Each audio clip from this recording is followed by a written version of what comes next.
Hey guys! Welcome to my channel. So, quick unboxing video lang tayo ng red dot na nakuha ko last month. No? October ko pa to nakuha pero wala akong time i-unbox. Okay, so bago ko to chinek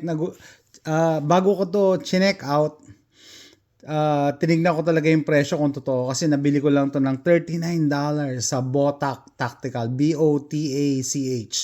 Botac Tactical, no? And nung chinek ko sa Midway USA, $200 to. Sabi ko, 200 naging 39.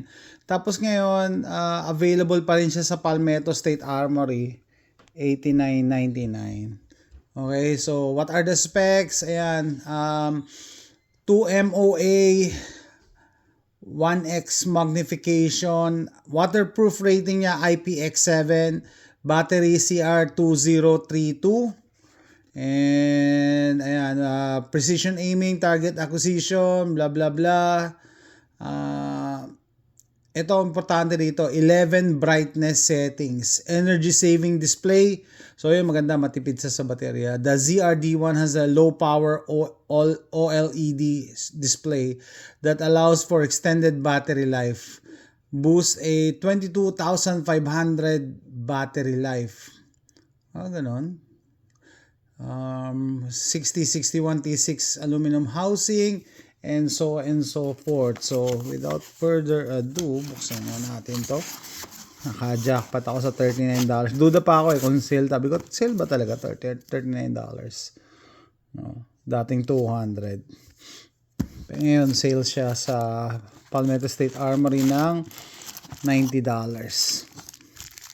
Problema sa Palmetto State Armory, $20 ang shipping dun, so parang 100. Okay, so maliit lang siya pero yung front mas malaki, no? Okay, may kasamang hex tools, tapos wipe, panlinis. That's it. Tabi na natin yan. Concentrate tayo dito. Ang tanong, may kasama na kayang battery to? Gusto natin makita So, usually guys, bumibili lang ako ng mga red dot sa Amazon, yung mga mumurahing red dot lang. Napansin ko kasi yung red dot technology, CR2032, wala pa siyang battery. Yung red dot technology nag-improve na yung mga dating pang airsoft lang, pwede na, gumagana na ngayon sa mga totoong firearms. Gone are the days na, ayun, ano ba yan? May kasama siyang battery na bukas na. Okay. Anyway, bumili ako ng isang banig ito. Just in case. CR2032. Okay. Importante nito, makita natin yung yung dot niya at kung maliwanag. Tsaka yung 11x na magnification. Doon ako nakaka-curious.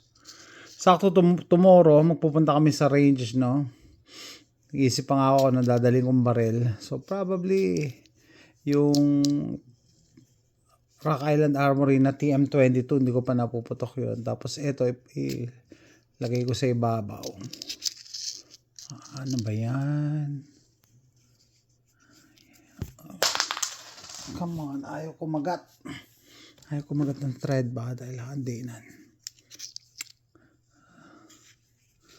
So, kaya ako chinek yung price muna sa ibang sellers kasi mamaya sabihin nila na sale, hindi naman pala. Yung pala yung regular price, pero $39. Discontinued na tong model na to Kaya siguro sinesale nila. Pero imagine niyo naman, dating 200. Ayaw kumagat kasi spring loaded. May rubber. Okay. So, kailangan talaga nakadiin.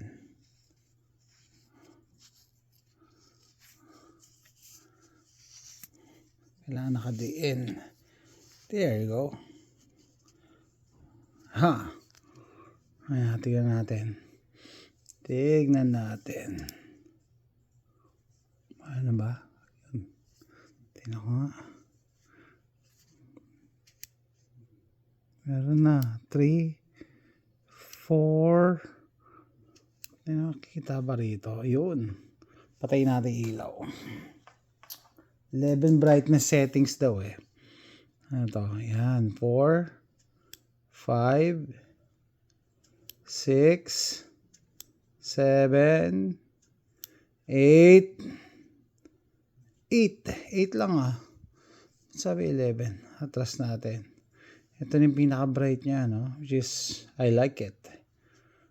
1, 2, 3, 4, 5, 6, 7, 8. Meron pa oh. Meron pa. 9. Kala ko ba 11? Meron pa. Yan, siguro. Masyado na malabo yun. Pero, yung profile niya, gusto ko na siya, no? Gusto ko na. I like it. Bakit? Kasi kakaiba siya dun sa mga generic na red dot na nabibili lang na sa Amazon. Meaning,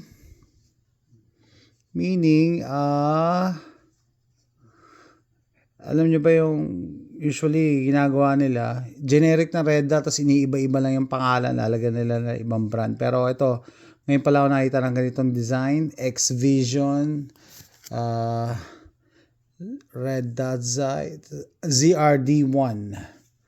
No? Malaki yung harap. Tapos, yung windage tsaka elevation niya exposed. Walang takip talaga, no? Walang cover. Bakit kaya ganun ginawa nila design? And yet, IPX7 waterproof. So, ibig sabihin, kahit umuulan, hindi papasok tubig dyan.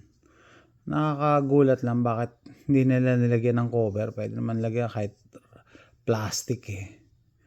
Okay, tapos see-through sa ilalim para magamit mo pa rin yung yung irons mo, iron sight. Okay, maliit lang siya. Pwede to dun sa gagamitin ko bukas. Sa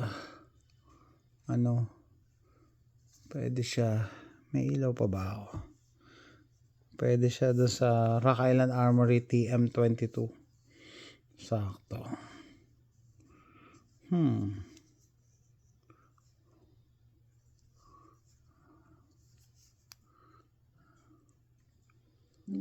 Tapos adjustment. Sana ginawa nilang toolless. Kailangan mo pa rin ng tool eh. Okay, positive naman yung yung sound tsaka yung click. Ibig sabihin hindi ganun ka bukas ko na to isi-zero. Ganda, magdala ako ng coin. Pero yan guys, deal na nakakuha ko sa Botak Tactical. Naka-sale siya last month ng $39.99 from 200 sa Midway USA. Discontinued na daw to eh. Ang maganda pala rito yan, mahaba yung battery life. 22,000 hours. Wow. Kahit kalahati lang yan, okay lang sa akin. Kasi mura lang naman yung CR2032. Magnification, ayan. 2MOA. Absolute co-witness. Nice. Ito yung specs ito. Sa tingin nyo, naka-jackpot pa ako sa halagang $39. No? Baka naman siya maganda. Tsaka hindi siya yung katulad na generic na red dot. Tapos built-in pala yung nito. Yung mount niya, hindi yung naka lang. Hirap matanggal yan. Sama na talaga. I like it. One more. Kita nyo ba? One na yun Meron na ba tayo? Ayun It's very faint. 1, 2,